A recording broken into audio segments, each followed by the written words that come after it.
En passant par la France, beaucoup de ressortissants de tous ces pays connaissent Las Ramblas comme étant un point névralgique de la ville capitale de la Catalogne. Et sur le mode opératoire, bien évidemment, et même si il faut rester prudent, c'est peut-être un déséquilibré, c'est peut-être pas du tout un attentat, mais on a le droit de dire que ça ressemble au mode opératoire des attentats qu'on a déjà connus, des attentats islamistes qu'on a déjà connus en Europe. Forcément, on fait le lien. Forcément, on fait le lien, évidemment. Alors, plus récemment, aux États-Unis, c'était le mode opératoire, en l'occurrence, d'un attentat d'un suprémaciste blanc. Mais en Europe, quand il se passe ce genre de choses, effectivement, en général, c'est plutôt de l'ordre du terrorisme. Oui, le choix du lieu laisse penser qu'on n'est pas exactement dans le cas de cette sœur où on a connu l'affaire de la semaine dernière. Pour le coup, qui n'a rien à voir avec le terrorisme. Là, le lieu vraiment laisse penser que ce qui est intéressant de noter, si je puis dire, c'est que l'Espagne, jusque-là, avait été plutôt préservée de tout ce qui a pu se passer en France, notamment ou à la guerre de Madrid. Depuis 2004, on est bien d'accord. Mais c'est symptomatique. Si ça se déplace aussi en Espagne, ça veut dire que si je puis dire, la pieuvre de Daesh, si est à supposer qu'il y ait une connotation terroriste derrière cette affaire, est partout. Et c'est intéressant de le noter parce que les Espagnols avaient plutôt bien réussi dans leur travail de prévention, mais après face aux déséquilibrés ou en tout cas tous ceux qui veulent marquer l'opinion avec un acte. Après la question de fond, c'est qu'en est-il de la personne qui a fait ça? Je n'ai pas sûr encore de comprendre si la camionnette avait été interpellée, arrêtée ou s'il y avait une fuite, mais en attendant, moi j'ai une vraie pensée pour ceux qui sont concernés parce que c'est vrai que quand on est dans ce type de circonstances, de vacances, de lieux de villégiature avec une vraie insouciance et que tout d'un coup vous êtes frappé par ça, que vous assistez à ça, c'est quand même un vrai cauchemar. Élise Gazendel, est-ce que vous êtes toujours en ligne avec nous en direct sur LCI? On le rappelle, donc une fourgonnette a foncé dans la foule cet après-midi à Barcelone, au plein cœur de Barcelone. Il y a plusieurs blessés. Je ne sais pas si vous nous entendez. Élise Gazendel. On la retrouvait dans un instant, mais effectivement, pour le moment, nous n'avons aucune nouvelle du conducteur de cette camionnette. A-t-il été interpellé ou pas? On attend forcément des nouvelles officielles de la police espagnole. Regardez ces images donc, qui nous parviennent de cette place Catalogne. Avec la police donc qui est arrivée sur place, un large périmètre de sécurité a été aussitôt mis en place, c'est ce que nous disait notre correspondante, et qui est un périmètre qui s'est de plus en plus élargi. Effectivement, on comprend bien l'affluence des touristes au plein cœur du mois d'août dans la capitale Catalogne, donc de la Catalogne, donc en Espagne. Denis, ça veut dire quoi? On dit que la société française forcément a évolué depuis les attentats de 2015. Ça veut dire que finalement c'est toute l'Europe qui est en train de changer aussi. De toute façon, vous savez, on est dans un monde où Barcelone c'est à 1h30 d'avion, Londres moins d'1 heure. C'est donc effectivement tout ça est très concernant pour tout le monde, tout ça parle à tout le monde, et c'est pour ça que je disais tout à l'heure, Las Ramblas c'est comme les Champs-Élysées. C'est demain s'il y a quelque chose à la fontaine de Trévise à Rome, ça sera encore à nouveau très impactant pour les populations européennes.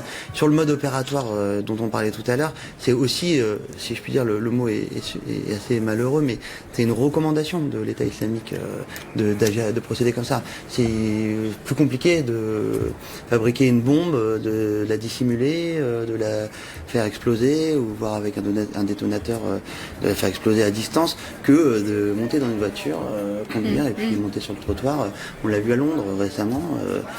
C'est un mode opératoire à la fois très simple, très spectaculaire, très morbide et très dramatiquement efficace. Et c'est vrai que ce choix de la ville de Barcelone, s'il s'agit d'un attentat, Barcelone, c'est effectivement, vous le rappeliez tout à l'heure, le soleil, une certaine insouciance, la fête, l'alcool, les enterrements de vie de garçons d'à peu près tous les jeunes Européens, les plages, et que c'est sûrement, s'il s'agit d'un attentat, ce mode de vie-là aussi qui est visé, ce tourisme multiculturel européen, ce sens de la fête et de l'insouciance. Alexandre Lafayette dans l'image, effectivement. Oui, attentat ou pas attentat, qu'il soit terroriste ou pas, en tout cas, on a une problématique de fond qui est celle du fait d'avoir de passage à l'acte. Alors, dans le cas du terrorisme, terrorisme, c'est de trouver les candidats qui sont prêts à passer à l'acte, à basculer dans celle d'ultra-violence. Ça, c'est un vrai sujet. Mais sinon, comme on est dans une période où finalement on assiste à une médiatisation extrême de tous ces événements, n'importe quel déséquilibré qui à un moment donné veut, par un acte de contestation, par un acte de désespoir, par toutes sortes de raisons qui poussent à la folie, tout d'un coup de s'en prendre à l'autre de manière violente, aveugle, eh bien cette médiatisation fait que voilà, vous pouvez susciter des vocations qui n'ont pas forcément une connotation au travers du terrorisme, et la détection de ça pour les services de sécurité, pour les services de renseignement est quand même extrêmement compliquée. Voire impossible, voire quasiment impossible. Voire de la revendication post-acte, c'est-à-dire que quelqu'un fait ça et puis Daesh revendique alors que Daesh n'y est pour rien à la base. On rappelle donc une camionnette a percuté la foule cet après-midi au plein cœur de Barcelone. Tugdual Denis nous le disait, dans ce qu'on appelle les Champs-Élysées de la Catalogne. Pour l'instant, on dénombre plusieurs blessés, pas de précision sur le nombre. Tiffaine Piauget nous a rejoint de notre service police-justice. Tiffaine, est-ce que vous avez davantage de précision sur ce qui s'est passé cet après-midi ? Non. Pour l'instant, on commence à être informé, notamment via les réseaux sociaux. Beaucoup de personnes commencent à mettre des messages. Ils ont vu cette camionnette foncer sur la foule. Ils ont vu le nombre blessés au sol. Mais pour le moment, nous sommes un petit peu aveugles sur ce qui se passe là-bas. Pas de nouvelles non plus du conducteur de la fourgonnette. Est-ce qu'il a été interpellé ? Est-ce qu'il est blessé ? Non, nous ne savons pas encore s'il a été interpellé, s'il est blessé, s'il est toujours vivant. Pour le moment, nous n'avons pas d'informations sur l'identité de ce conducteur. La police catalane, quel terme a utilisé la police catalane pour qualifier donc ce qui vient de se passer cet après-midi ? On parle d'incident pour le moment ? Eh bien oui, pour l'instant, on ne peut pas aller plus loin que le mot d'incident, puisque on l'a vu cette semaine, rien qu'en France, les attaques à la voiture bélier ne sont pas toujours de nature terroriste. Il faut donc rester très très prudent. On est au tout début de cette information pour le moment. L'Espagne quand même épargnée par les attaques terroristes ces dernières années. La dernière en date, c'était en 2004. Voilà, on pense évidemment aux autres pays autour de la France. Berlin, qui a eu une attaque également à la voiture bélier, c'était quelques jours avant Noël dernier. Et puis à Londres, évidemment, il y a quelques semaines. Donc là, on se dit peut-être que l'Espagne est touchée cette fois. Un large périmètre de sécurité a été mis en place autour donc du lieu du drame. On le voit ici sur ces images, effectivement. Le métro a été fermé, tout a été bouclé à la circulation. Un périmètre de sécurité qui est devenu très large au fur et à mesure des minutes. C'est ce que nous disait notre correspondante il y a un instant. On voit d'ailleurs qu'il y a pas mal d'activités autour de ce centre névralgique de Barcelone, encore une fois. Donc une fourgonnette a percuté la foule dans l'après-midi. Il y a plusieurs blessés, pas de précision quant au nombre, pas de précision sur le conducteur de la fourgonnette pour le moment. On ne sait même pas s'il a été interpellé ou non et s'il fait partie des blessés. Ça veut dire que la politique de lutte contre le terrorisme, encore une fois, même si on n'a pas d'éléments encore, mais est-ce que ça pourrait aussi amener la piste vers laquelle la coopération européenne est inéluctable et il faut la renforcer ? Oui, ça c'est sûr. Ça, on est absolument tous d'accord sur le sujet. Il y a un vrai périmètre aujourd'hui qu'il faut prendre en considération, qui est l'Europe dans sa presque totalité. Alors les pays d'Europe du Nord sont globalement pour l'instant protégés.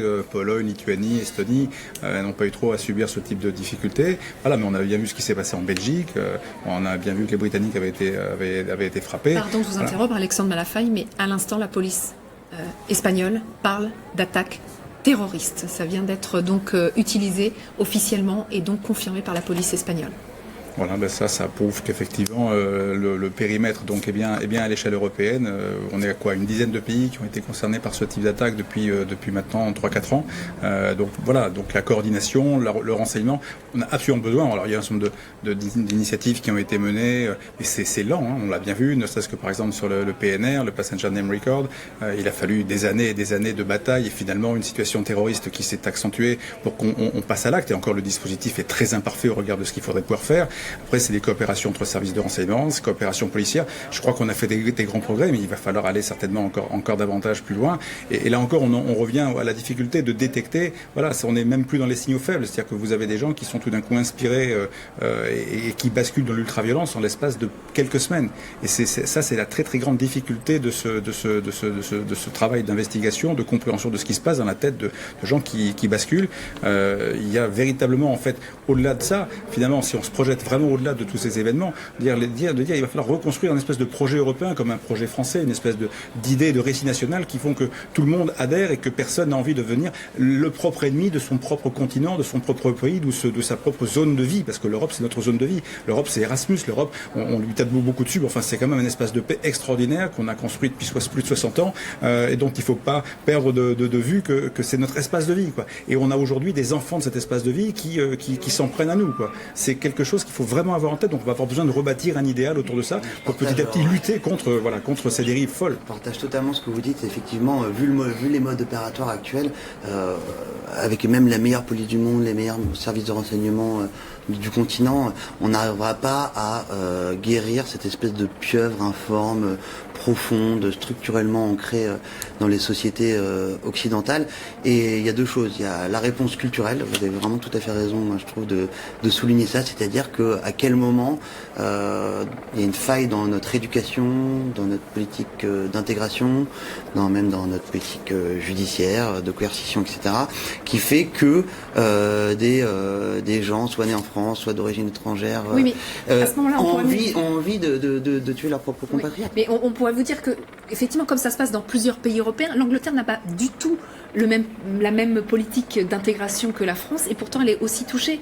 Donc on se dit que c'est peut-être encore plus global. Moi, j'ai envie de dire que quand même tous les pays européens ont globalement un problème d'intégration. Enfin, c'est-à-dire que, alors, il y a certains qui vont être plus communautaristes que d'autres. Effectivement, les pays anglo-saxons ont plutôt ce modèle-là. Mais d'ailleurs, c'est un modèle qui est remis en cause par Theresa May, après Londres, après les attaques de Londres. Et d'ailleurs, elle a été très, très critiquée pour ça. Mais après l'attaque sur le London Bridge, elle a dit qu'il fallait que l'Angleterre remette en cause son modèle communautariste. En tout cas, tous les pays européens ont un problème avec l'intégration de populations étrangères, avec l'islam, puisqu'il faut dire les choses comme elles sont, avec le développement de l'islam radical à l'intérieur et en dehors des frontières.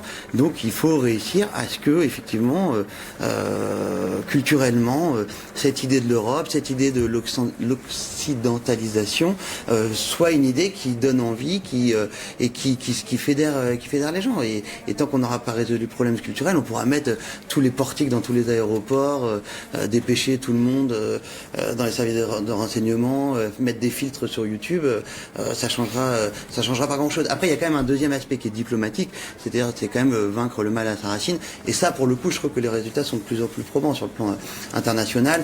On a aujourd'hui des gens qui, en Syrie, ne font pas de la moraline et, certes, qualifient Bachar el-Assad de dictateur, mais aussi veulent combattre pied à pied Daesh sur le terrain, alors qu'au début de la guerre en Syrie, on s'interrogeait sur l'opportunité ou pas d'aller s'immiscer dans ce conflit. On a aujourd'hui en Libye, qui est quand même un des terreaux du djihadisme, Emmanuel Macron qui veut résoudre le problème diplomatique. Je vous laisse. On va se rendre dans un instant de nouveau en Espagne. Tiffaine Piogé, vous avez d'autres informations. El País, donc un journal espagnol très très réputé, commence à tweeter sur la suite de l'enquête, et donc les policiers seraient en train de chercher, selon ce quotidien espagnol, le conducteur de la camionnette. Voilà, il ne serait pas encore arrêté. Élise Gazendal, justement, vous êtes donc notre journaliste basée en Espagne, et vous vous rapprochez peu à peu du lieu où ça s'est passé. Vous nous confirmez cette information. Visiblement, le conducteur de la fourgonnette serait en train d'être recherché par la police. Oui, allô ? Oui, on vous entend. Oui. Alors, je suis justement en train de me faire expulser par les policiers en civil qui sont en train d'étendre le périmètre de sécurité. Je suis dans le quartier du Raval, donc qui est juste tout proche des Ramblas, collé aux Ramblas.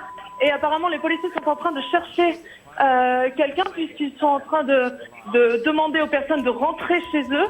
Ils sont en train de nous expulser de la rue adjacente aux Ramblas. Et les policiers étaient juste au bord de cette rue, donc à l'angle des Ramblas et de ce quartier populaire du centre de Barcelone, les armes à la main et un peu couverts par l'angle de la rue, en train de viser l'autre bout de la rue. Il semblerait que de l'autre côté de ces rampes-là, donc ces rampes-là qui coupent deux quartiers très touristiques de Barcelone, il semblerait que de l'autre côté des rampes-là, tout le monde a été rentré dans des immeubles, dans les restaurants. Plus personne n'est dans la rue. De ce côté, pour l'instant, nous pouvons encore circuler, même si le périmètre s'étend peu à peu. Et selon les premières informations de la télévision catalane, la télévision publique catalane, il semblerait qu'une possible prise d'otage serait en cours dans un restaurant turc, non loin des Ramblas, dans le quartier où je me trouve actuellement, à 2 rues de là où je me trouve actuellement. D'accord, donc on voit que l'évolution de l'information va extrêmement vite, forcément. On va vous garder en ligne. On va également prendre des nouvelles d'une autre partie dans Barcelone. C'est Aurélie Marie, vous êtes pour nous également à Barcelone, à un autre endroit. Est-ce que vous avez des informations, vous, sur le nombre de blessés, sur le bilan pour le moment ? Alors le bilan n'est pas encore définitif, on parle de nombreux blessés. On n'a pas de chiffres exacts, comme vous le disiez à l'instant, les informations fusent, elles sont encore un petit peu confuses. Pour l'instant, tout ce qu'a confirmé la police catalane, c'est qu'il y avait de nombreux blessés et que donc le véhicule avait foncé littéralement sur les Ramblas. Les Ramblas, comme on le disait, qui sont l'avenue la plus passante, la plus touristique de Barcelone. Tous les commerçants, du coup, ont fermé leurs rideaux. Il y a des gens qui sont à l'intérieur par mesure de sécurité, qui sont à l'intérieur de ces commerces et qui attendent qu'on ait plus d'infos. La police a été extrêmement rapide à arriver sur les lieux. Il faut dire qu'ils avaient déjà quelques agents sur les Ramblas et que le commissariat est à seulement 100 mètres de cette promenade centrale et touristique de Barcelone et que les secours ont également été très rapides à arriver sur place. Et on a vu que le périmètre de sécurité très vite avait été extrêmement élargi. Est-ce que vous avez des informations sur la raison pour laquelle ça a été fait ? Alors, les sources, évidemment, ne sont pas forcément toutes confirmées, mais il y a beaucoup d'informations qui circulent, comme quoi 2 hommes armés auraient pénétré dans un restaurant. Et puis, notre autre correspondant parlait d'une possible prise d'otage. Évidemment, tout ça au conditionnel. Est-ce que vous avez des informations qui permettraient de corroborer cette version-là ? Ce sont des informations qui tournent, effectivement, mais aucune n'a été confirmée. Alors, évidemment, c'est un quartier populaire, le Raval, qui jouxte justement les Ramblas et où il peut être très difficile ce sont des petites rues où effectivement une certaine chasse à l'homme a été lancée. Il peut être très difficile à boucler ce quartier. Donc voilà, toutes les mesures de sécurité ont été prises évidemment afin de faciliter la recherche. Quant à cette prise d'otage, on n'a pas plus d'infos, on n'a pas possibilité encore de le confirmer. La télévision espagnole à l'instant qui parle de 2 morts. Là non plus, vous n'avez pas davantage d'informations ? Non, c'est une info qui n'a pas été confirmée officiellement, alors évidemment à prendre avec des pincettes.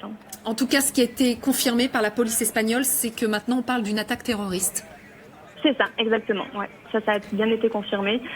C'est une attaque terroriste qui a fait pour l'instant plusieurs blessés, même sur certains de nos confrères locaux qui ont déjà de plusieurs victimes. On disait qu'il s'agissait d'un quartier extrêmement touristique de Barcelone. On est au plein cœur de la ville, Las Ramblas. Hautement touristique, ça veut dire que finalement, il y a beaucoup de touristes autour de vous. Comment réagissent-ils après cette attaque ? Alors, tout le monde est assez calme. En fait, les commerçants, pour reconnaître, ont fait preuve de beaucoup de sang-froid. Ils ont tout de suite tiré leurs rideaux, ils ont suivi les consignes de la police. Alors, les touristes, évidemment, ont suivi le mouvement. Il y a pas, évidemment, il y avait un petit peu de panique, mais globalement, les gens suivent les instructions de la police, des secours et se comportent de manière assez calme. Extrêmement discipliné, forcément. Est-ce que vous avez eu des informations ? Énormément d'agents de police sur place, bien sûr. Est-ce que vous avez réussi pour le moment à rencontrer peut-être des témoins de la scène ? Pardon ? Est-ce que vous avez réussi à rencontrer des témoins de la scène ou c'est un peu tôt ? Non, je vous dis, c'est extrêmement confus. Évidemment, les touristes ne se sont pas attardés sur les lieux et, comme on le disait, c'est difficile d'y accéder réellement. On reste en ligne avec vous, Aurélie Marie. Alexandre Malafaille, donc attaque terroriste confirmée par la police espagnole. Mode opératoire, choix du lieu, évidemment, qui ne sont pas anodins ni l'un ni l'autre. Oui, tout y est. Et en fait, on est dans la reproduction d'un modèle qui est extrêmement bien rodé, qui consiste à choisir un lieu avec un maximum de victimes, un horaire tout à fait symbolique, un mode opératoire qui peut faire le maximum de victimes, qui est extrêmement facile à mettre en œuvre. Voler une camionnette ou prendre une camionnette, c'est rien de très compliqué. Foncer dans la foule, c'est très compliqué. Et sans doute, une fois de plus, des candidats au martyrs. Vraisemblablement, ceux qui ont fait ça, s'ils ont abandonné leur camionnette, s'ils sont partis à pied, soit ils vont se faire arrêter, soit s'il y a une prise d'otage, les Espagnols ne sont pas des grands humoristes en la matière, vont pas leur faire de cadeaux. Donc on est vraiment là encore dans la manifestation de ce qu'il y a de plus terrifiant dans cette guerre, c'est d'avoir affaire à des gens qui non seulement tuent de manière froide et déterminée, et en plus sont prêts au sacrifice, c'est-à-dire à renoncer à leur propre vie pour un idéal absurde. Il y a quelque chose de fascinant, mais au sens de terrifiant, de ce qui est en train de se passer à chaque fois. On ne peut pas comprendre. Moi, je n'ai pas les mots pour arriver à qualifier ce que je vois, ce que je constate, et ce qui à chaque fois nous fait pleurer parce que ça n'a pas de sens, parce que ça n'est pas l'avenir, ça ne sera jamais l'avenir. Ce combat-là sera perdu de toute façon par tous ceux qui le mènent, c'est évident, il n'y a même pas l'ombre d'un doute sur la question, mais à chaque fois ça tue, ça broie, et ceux qui font ça renoncent à la vie. Quelque chose pour moi qui est du domaine du mystère. Et à jamais incompréhensible. Alors, c'est vrai que d'une part sur le choix du lieu, donc Las Ramblas, les Champs-Élysées de Barcelone, une avenue à la fois très passante et j'allais dire même dramatiquement propice à ce genre d'attaque, puisqu'en fait vous avez un espèce de terre-plein au milieu sur Las Ramblas et puis la route des deux côtés. Donc en gros dans les deux sens vous pouvez et même des trottoirs après sur les côtés de ces deux routes. Donc voilà, c'est très propice, j'allais dire morbidement, dramatiquement propice à ce genre d'attaque. Et puis un lieu hautement symbolique. Et puis après, ce scénario, comme vous dites, effrayant dans sa temporalité un peu déliée, c'est-à-dire que vous avez d'abord l'attaque, aujourd'hui avec l'instantanéité de l'information, tout le monde est déjà au courant, et puis maintenant voilà, tous les Espagnols, j'imagine, sont derrière leur poste de télévision en train de regarder ce qui va se passer avec cette prise d'otage, 2 hommes dans un quartier avec des petites ruelles, sûrement des gens... encore au conditionnel, mais il y a plusieurs sources qui sembleraient aller dans ce sens. Sur Twitter, voilà, il y a beaucoup même des médias anglo-saxons qui parlent effectivement de 2 hommes armés réfugiés dans un restaurant avec des otages, et voilà, ça nous rappelle par exemple la tristement célèbre journée des frères Cauchy, où les populations sont comme ça en train d'observer passivement et dramatiquement l'agression dont elles sont l'objet. Il est quasiment 18h sur LCI. Si vous nous rejoignez, nouvelle actualité dramatique donc qui se passe cette fois en Espagne. Une fourgonnette a foncé dans la foule cet après-midi à Barcelone. Ça s'est passé en plein cœur de Barcelone, dans le quartier hautement touristique de Las Ramblas. Il y a plusieurs blessés, de nombreux blessés selon un bilan officiel. Mais certains médias espagnols parlent déjà de 2 morts. Élise Gazengel, vous êtes donc journaliste française basée à Barcelone. Un périmètre de sécurité a été aussitôt mis en place. Élise. Élise Gazengel, je suis pas sûre qu'on soit en ligne. On y reviendra dans un instant. Tiffaine Piauget est également avec nous de notre service police-justice. Que sait-on à l'heure actuelle de cette attaque terroriste? Le mot maintenant a été employé par la police espagnole. Voilà, ce que l'on sait tout d'abord, vous venez de le dire, c'est une attaque terroriste. La police a employé ces 2 mots, au moins 2 morts selon la télévision espagnole et de nombreux blessés. On n'a pas le bilan exact pour l'instant, évidemment. On est seulement à quelques minutes de ce qui s'est passé de cette attaque. Donc ce qu'on sait sur le conducteur, c'est qu'il a abandonné son fourgon et qu'il est parti à pied. La police est toujours en train de le chercher. Un périmètre de sécurité entoure complètement la Plaza Catalunya, donc la place de la Catalogne sur Las Ramblas, donc ce quartier très très touristique central de Barcelone. Et donc voilà, le conducteur toujours recherché pour l'instant. Élise Gazengel, vous êtes journaliste française basée en Espagne. Est-ce que vous, sur place, vous avez davantage on va retrouver plutôt Aurélie Marie, pardon. Vous aussi, vous êtes donc à Barcelone. Est-ce que vous avez davantage de précision? Alors effectivement, le quartier a été bouclé assez rapidement. Un imposant dispositif de sécurité, d'agents de la police régionale sont sur place, beaucoup de véhicules de secours également, et beaucoup de confusion. On parle d'une prise d'otage, d'une recherche effectivement du conducteur du fourgon qui serait parti dans le quartier voisin, un quartier populaire du Raval, un quartier avec des toutes petites rues où évidemment la recherche se complique. C'est des informations extrêmement confuses qui nous arrivent encore ici sur place. Ce que vous avez dit et qui est confirmé, c'est que ce serait effectivement une attaque terroriste. Attaque terroriste, les mots ont été utilisés effectivement par la police espagnole. Comment ça se passe autour de vous? Est-ce que vous arrivez à parler avec les personnes qui sont autour de vous? On parlait d'un quartier hautement touristique. On imagine qu'il y a beaucoup de nationalités. Oui, alors il faut dire que la Rambla, c'est certainement l'axe le plus touristique de Barcelone. Chaque jour, des milliers de personnes la traversent. Alors effectivement, là, autour du 15 août, c'est vraiment la semaine certainement où il y a le plus de touristes sur place. Alors des touristes qui se sont assez bien comportés. Finalement, ils ont suivi les instructions des forces de l'ordre. Les commerçants également ont suivi, ils ont protégé. Certains, beaucoup, ont fermé leurs rideaux en hébergeant, en accueillant ces touristes sur place. Donc, évidemment, beaucoup de stupeur, mais aussi finalement beaucoup de calme et de sang-froid de la part de ces touristes qui forcément ne comprennent pas toujours la langue, ne comprennent pas ce qui se passe, mais qui ont été extrêmement coopératifs. On reste avec vous, Aurélie Marie Tiphaine. Pour l'instant, la police espagnole, à l'instant, ne confirme pas les morts. Donc 2 morts annonçait tout à l'heure la télévision espagnole. Voilà, et ce suspect qui est toujours en fuite, justement, la police espagnole a transmis aux médias espagnols une description de cet homme.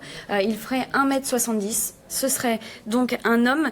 Il porterait une chemise blanche avec des traits bleus. Voilà, c'est ce qu'a transmis la police aux médias espagnols pour pouvoir, j'imagine, faciliter les recherches. Juste quelques détails vestimentaires. Donc pour l'instant, comme disait notre envoyée spéciale Aurélie Marie, notre correspondante, il y a beaucoup d'informations confuses qui sont véhiculées sur le bilan, sur éventuellement une prise d'otage qui serait en cours. C'est pour ça qu'on parle éminemment au conditionnel cet après-midi. Ce que l'on sait effectivement, c'est qu'une fourgonnette a foncé dans la foule cet après-midi. Il s'agirait de cette camionnette. Il s'agit là de cette camionnette en bas de votre écran blanche. On voit la violence du choc évidemment avec l'avant du véhicule qui a foncé dans la foule en plein cœur de Barcelone, dans le quartier très touristique de Las Ramblas, sur la place de la Catalogne. Et le conducteur de ce véhicule a aussitôt pris la fuite et il est actuellement activement recherché par les forces de l'ordre espagnoles et catalanes. Et un avis de recherche vient d'être publié. Messieurs, donc Tugdual Denis, une attaque terroriste, visiblement, parce qu'on a là encore, les informations sont contradictoires. La police espagnole parlait d'attaque terroriste et là, dans un dernier communiqué, semble être un peu plus prudente. Moi, je voudrais juste dire un petit mot en fait sur la situation un peu ubuesque, c'est-à-dire que ces derniers jours, il y avait des tensions en Espagne et Mariano Rajoy, le Premier ministre, avait dû intervenir sur le sujet. Des tensions des Espagnols qui reprochaient au pays d'être trop touristique. Alors ça peut paraître paradoxal, mais en gros, il y a eu des tags au parc Güell, qui est un des fameux parcs de Barcelone, des Espagnols, voilà, et des locaux qui reprochaient à leur gouvernement d'accueillir un tourisme trop massif, qui dénature les paysages, qui oblige les Espagnols à peut-être faire des métiers qu'ils n'ont pas envie de faire. Et voilà. Et aujourd'hui, si vous voulez, vous avez cette réalité-là qui revient au nez et à la barbe de tout le monde et qui, à mon avis, fait relativiser beaucoup de gens là-bas sur les vrais enjeux du moment. Notre pays, en fait, dans ces moments-là, on se dit que les problèmes économiques, sociaux... Régional, Tiphaine Pieuget, on ne sait pas qui est l'homme arrêté, mais on sait que jusqu'ici, la police recherchait 2 suspects. Il y avait un homme retranché dans un bar qui pourrait être le conducteur de la voiture. Voilà, ça fait quelques minutes que les médias espagnols commencent à s'échauffer un petit peu, à parler d'un homme arrêté justement. Nous n'avons pas la confirmation, nous ne pouvons pour l'instant que nous appuyer sur ces médias espagnols. Mais voilà, ce serait cet homme qui était retranché dans un bar et qui a foncé sur la foule sur la place de Catalogne, cet après-midi, en fin d'après-midi. Ce que je peux vous dire, c'est le premier bilan, 1 mort, 32 blessés dont 10 graves. C'est le premier bilan donné par les autorités régionales catalanes, un bilan qui a de fortes chances de s'alourdir. Les médias espagnols, eux, donnent beaucoup plus de blessés. Certains donnent une quinzaine, d'autres même plusieurs dizaines. Shems Akrouf, l'attentat le plus meurtrier en Espagne remonte à 2004. Il y avait eu plus de 190 morts, près de 2000 blessés. Sommes-nous entrés dans une nouvelle ère où il n'y aura pratiquement plus d'attaques de masse, mais des attentats low cost où l'arme, eh bien, ça sera une voiture, ce sera un couteau qu'utilisera un auteur d'actes terroristes. Oui, ils sont tombés dans les éléments de propagande de Daesh qui appelait chaque individu d'utiliser les moyens dont il a à disposition pour s'attaquer aux pays qui sont en guerre contre l'État islamique.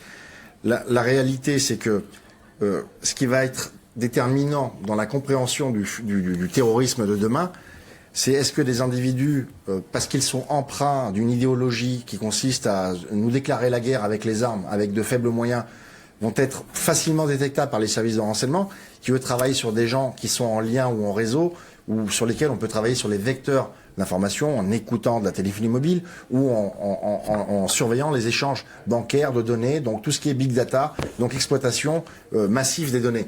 Donc là, on est en train de vivre une évolution, c'est-à-dire que la situation géopolitique du conflit en Irak et en Syrie ne permet peut-être plus d'avoir des commanditaires qui peuvent transmettre des consignes ou des individus également sur le territoire européen pourraient être organisés de manière concrète avec une vraie formation, disposant de moyens concrets. Donc si ce n'est plus le cas, on va avoir des gens qui vont vouloir passer à l'acte, donc une forme d'évolution de la méthodologie, sans forcément chercher quelque chose de grandiose, mais de faible intensité, avec de petits moyens, et qui ne seront pas, encore une fois, forcément revendiqués dans l'immédiat. Ce qui leur permettra de pouvoir se masquer et donc se lier à l'organisation, j'allais dire, aux méthodes du grand banditisme, sans qu'on ait forcément de lien avec l'islam radical. Vous voyez ces images en direct de Barcelone. Les passants, les touristes, les habitants de Barcelone sont tenus à l'écart, sont tenus à distance du périmètre de sécurité par un cordon de sécurité. Nous sommes toujours en ligne avec Alain Debos, journaliste français pour Tony Comity Productions. Qu'est-ce qui se passe autour de vous? Quelle est l'atmosphère? L'atmosphère est assez tendue, si vous voulez. Les gens sont inquiets. Beaucoup de gens ont pu finalement quitter la Rambla pour revenir vers les rues les plus tranquilles. Il y a une grande inquiétude. Tous les magasins ont fermé. La police est toujours à boucler complètement le périmètre. Et tous les magasins sont fermés. Je veux dire, c'est une ambiance très particulière et plutôt d'angoisse, alors que d'habitude c'était une ambiance festive à Barcelone. Je ne sais pas si vous avez visionné la vidéo que Noémie Lamontagne m'a confiée, que je vous ai envoyée. C'est une scène qui rappelle effectivement Nice, qui rappelle les Champs-Élysées. C'est horrible, quoi. Les gens sont terriblement choqués. Je dis, tous les magasins ont fermé. Il n'y a plus que la police qui quadrille le périmètre et les gens sont dans les rues adjacentes à errer en attendant de savoir s'ils vont pouvoir rentrer chez eux. J'ai appris aussi que l'aéroport avait fermé et donc beaucoup de gens qui devaient partir sont bloqués là avec leurs valises. C'est une ambiance très, très particulière. Est-ce que vous avez des consignes, des informations de la police sur place ? Non, il se refuse à tout commentaire et même moi avec ma carte de presse, je dis je peux pas passer. Ils prétendent qu'ils vont faire un point de presse et que c'est à ce point de presse qu'il faut aller, mais je dis comme tout le quartier est bouclé. Je vous ai entendu dire que un des auteurs avait été arrêté. J'ai essayé d'avoir des infos, personne peut vous les donner. Et je vous dis tous les gens que j'ai vus qui revenaient de là étaient extrêmement choqués et n'avaient pas vraiment envie de parler ou de raconter ce qu'ils avaient vu. Merci pour votre témoignage, Alain Debos, journaliste français pour Tony Comity Productions à Barcelone. Justement, vous évoquiez l'arrestation de cet homme à Barcelone. On va voir les images de cette arrestation qui s'est faite quelques heures après l'attaque terroriste en fin d'après-midi en plein cœur de la ville, en plein centre-ville. On ne sait pas si cet homme arrêté est bien le conducteur de la fourgonnette blanche qui a foncé sur la foule. En tout cas, très peu de temps après l'attentat, la police a identifié un suspect principal qui s'était retranché dans un bar. Elle est aussi en train de traquer un éventuel complice. Une deuxième fourgonnette a été arrêtée et on ne sait pas ce soir si l'homme qui a été arrêté est bien le principal suspect de l'attaque terroriste qui a fait un mort 32 blessés, dont 10 graves, un chiffre qui pourrait s'alourdir dans les heures, dans les minutes qui viennent, car évidemment, il y a des blessés qui ont été pris en charge dans les hôpitaux de la région à l'heure où nous parlons. Jean Bévalet, quelles sont les réactions que doivent avoir les secouristes, les policiers face à une telle attaque ? Écoutez, je n'ai pas la prétention de leur dire quelles actions ils doivent mettre en place, mais les secouristes, si vous voulez, dans un premier temps, eux, déjà identifient le périmètre des victimes et on les classe, tout simplement, là, par urgence. Comme je vous disais tout à l'heure, dans certains cas, certaines victimes sont obligées d'être traitées sur place parce qu'elles sont polytraumatisées et qu'elles ne sont même pas transportables. Il faut commencer par les stabiliser avant de les évacuer par la route, voire par hélicoptère. Et le rôle des forces de l'ordre, il est très simple, c'est de sécuriser le périmètre, déjà de définir un périmètre, de le sécuriser. Ensuite, il y a plusieurs procédures qui sont mises en place. On ne rentrera pas forcément dans tous les détails, mais on va déjà s'assurer qu'il n'y ait pas un surattentat, comme ça s'est pratiqué il y a quelques années, notamment l'Irak, qui était spécialiste de ce genre de choses. Ils faisaient sauter une bombe, ils attendaient que les secours arrivent, et ils faisaient sauter une deuxième bombe derrière. Et donc, à partir de ce moment-là, les forces de l'ordre s'assurent que le périmètre est sécurisé, qu'il n'y a pas de complices éventuellement. Voilà les éléments principaux auxquels ils ont à faire face dans un premier temps. J'ajoute que le bouclage sert également, pour rebondir sur ce que dit monsieur, sert également malgré tout à tenir les journalistes assez loin. Pour la bonne et simple raison, c'est qu'aujourd'hui on peut regarder son émission en direct sur son téléphone portable et qu'un terroriste retranché sait très bien se servir d'un téléphone portable et peut avoir des informations en direct sur ce qui se passe autour du lieu où il s'est retranché. Donc c'est aussi nécessaire ce bouclage sert aussi à tenir loin les journalistes. Et le bouclage concerne également tous les accès au pays, aéroports, les gares et les ports. Évidemment, tout ça c'est bouclé. Oui, puisque la circulation des bus et des métros dans la zone a été coupée. À l'heure où on voit ces images en direct de gens qui sont tenus à l'écart, est-ce que c'est plus difficile pour les forces de l'ordre au fur et à mesure que les heures passent, l'inquiétude monte, les gens n'ont pas forcément d'informations de contenir justement cette inquiétude? Il faut communiquer mais être prudent dans sa communication, parce qu'il faut communiquer, il faut rassurer. On communique quand on a véritablement le contrôle de la situation et on rassure en même temps. Communiquer au début alors que tout est en activité, ça paraît difficile et on a le droit là à une information qui est parfois erronée. On va rejoindre Cyril Adriance au Quai d'Orsay. Bonsoir Cyril. Quelles sont les informations que vous pouvez nous donner? On sait qu'il y a une forte communauté française à Barcelone et beaucoup de Français inquiets ce soir. Oui, tout à fait, 34 000 ressortissants français qui vivent à Barcelone. Alors pour l'heure, il n'y a aucune information concernant d'éventuelles victimes françaises et le porte-parole adjoint du ministère des Affaires étrangères m'indiquait à l'instant qu'il pourrait ne pas y avoir de telles informations avant demain matin. Le temps évidemment de prévenir les familles si victimes françaises il y avait. Les seuls éléments officiels dont nous disposons, qui ont été diffusés par les autorités françaises, ont été par un communiqué diffusé il y a une demi-heure à peu près et qui, avec le Quai d'Orsay, qui exprimait comme Emmanuel Macron d'ailleurs sa solidarité et qui annonçait la mise en place d'une cellule de crise. On en rappelle peut-être le numéro 01 43 17 51 00. Pour les Français qui seraient à Barcelone actuellement ou pour avoir des informations concernant des Français présents sur place, eh bien c'est le consulat général de France en Espagne qui a pris la main avec un numéro d'urgence, le 0034 93 270 30 35. Enfin, les autorités françaises insistent beaucoup sur des conseils à donner et notamment le conseil aux personnes sur place d'éviter la zone, mais aussi de rassurer ses proches, tout simplement également pour désengorger les numéros d'urgence. Enfin, dernier conseil donné, ne pas relayer de rumeurs sur les réseaux sociaux ou des photos qui auraient été prises sur place. Merci Cyril Adriance pour ces précisions en direct du Quai d'Orsay.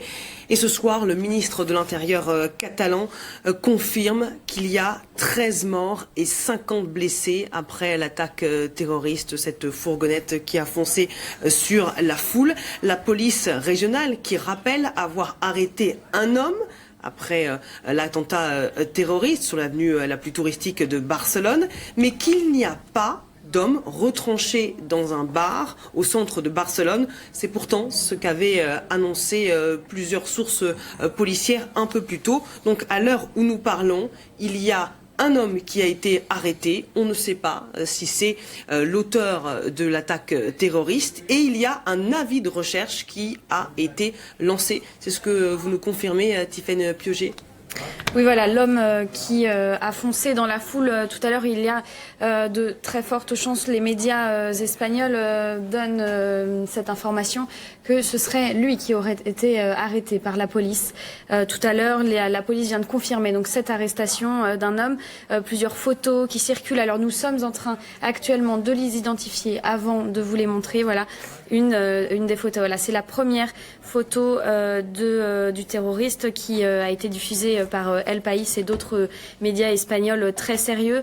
Ce serait un homme, selon plusieurs informations, plusieurs sources d'informations, qui serait originaire de Marseille, qui vivrait à une centaine de kilomètres de Barcelone. Voilà, il faut rester tout à fait prudent avec ces informations évidemment. Mais voilà, nous vous montrons cette première photo. Voilà l'homme qui a été arrêté et qui est le suspect numéro 1 dans cette attaque à la fourgonnette qui a fait pour le moment 13 morts confirmés par les autorités catalanes et plus de 50 blessés. Oui, pour l'instant, on ne sait pas. Cet homme qui a été arrêté donc est bien l'auteur de l'acte terroriste. Il faut rester très très prudent, mais pour l'instant, c'est le premier suspect. Voilà. Alors évidemment, les réactions politiques se sont multipliées. Emmanuel Macron a réagi sur Twitter, toutes mes pensées et la solidarité de la France pour les victimes de la tragique attaque à Barcelone. Nous restons unis et déterminés, a ajouté le président de la République. Réaction également aux États-Unis du président Donald Trump qui a condamné l'attaque terroriste. Les États-Unis condamnent l'attaque terroriste de Barcelone en Espagne et feront tout ce qui est nécessaire pour aider, a indiqué Donald Trump sur Twitter. Réaction également du Royaume-Uni qui a été lui-même frappé au cours de ces derniers mois par plusieurs attaques. Nos pensées vont aux victimes de la terrible attaque survenue aujourd'hui à Barcelone et aux services d'urgence. Le Royaume-Uni est solidaire de l'Espagne contre le terrorisme. Chem Sakrouf, est-ce que la coopération entre les pays européens s'est améliorée ces derniers mois? On sait qu'il y avait eu des failles qui avaient été identifiées après les attaques du 13 novembre. Alors c'est difficile de pouvoir parler du niveau suite à ce qu'a déclaré le président de la République en allant voir ses homologues récemment sur le plan de la coopération sécuritaire. Oui, on échange beaucoup de renseignements avec les Américains en priorité car ils disposent de beaucoup de capteurs à l'international. On sait très bien qu'ils arrivent à intercepter beaucoup plus de choses que certains pays européens. Mais oui, effectivement, en Europe, les services de renseignement échangent. C'est jamais assez, mais il y a une vraie coopération. Maintenant, on peut reparler des attentats semaine après semaine, se poser les mêmes questions sur les mêmes plateaux télé. La réalité, c'est que des chiffres, rien que pour ceux de la France, 18 500 personnes radicalisées ou identifiées pour radicalisation en lien avec l'extrémisme violent ou le terrorisme. C'est une réalité, c'est une constante. Donc on sait que les individus sont en opposition complète avec notre mode de vie, veulent en découdre. Donc c'est malheureusement le cas. On va vivre des attentats. Si les gens ont les moyens, ont la possibilité, s'ils arrivent à s'organiser, malheureusement on verra d'autres séquences telles qu'on l'a vu en Europe ou en Espagne aujourd'hui. Donc la réalité c'est qu'on doit s'imprégner et essayer de construire quelque chose d'intéressant sur le plan de la prévention. On n'est pas assez fort sur la prévention. Comment des jeunes arrivent encore à rejoindre une idéologie qui veut la mort de tous ceux qui sont considérés comme impurs ou qui se considèrent comme en guerre avec ce groupuscule terroriste. On sait pertinemment que l'État islamique vend de la drogue, se nourrit du trafic, vend des organes, et qu'il s'habille avec un habit musulman pour attirer des gens qui sont vulnérables à leur propagande. Donc c'est à partir de la contre-propagande. On doit définir une vraie stratégie en France. Comment lutter contre des gens qui vont aller brouiller l'esprit de nos jeunes, que ce soit en France ou en Europe. Coopérer, développer des méthodes d'infiltration pour que des gens qui puissent recruter aient peur de recruter un agent de renseignement. Donc on doit continuer ce que nos services font parfaitement, comme ça a été dit tout à l'heure ici, saluer le travail de nos militaires, de nos agents de renseignement, de nos policiers, et développer également la résilience. Parce que plus on fait de bruit autour de ce qu'on subit, plus ils savent où appuyer.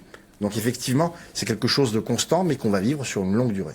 Il est tout juste 20h30 sur LCI. Si vous nous rejoignez, on va refaire le point sur ce que l'on sait après l'attaque terroriste qui s'est produite en fin d'après-midi à Barcelone sur l'As Ramblas, c'est l'axe le plus touristique de Barcelone.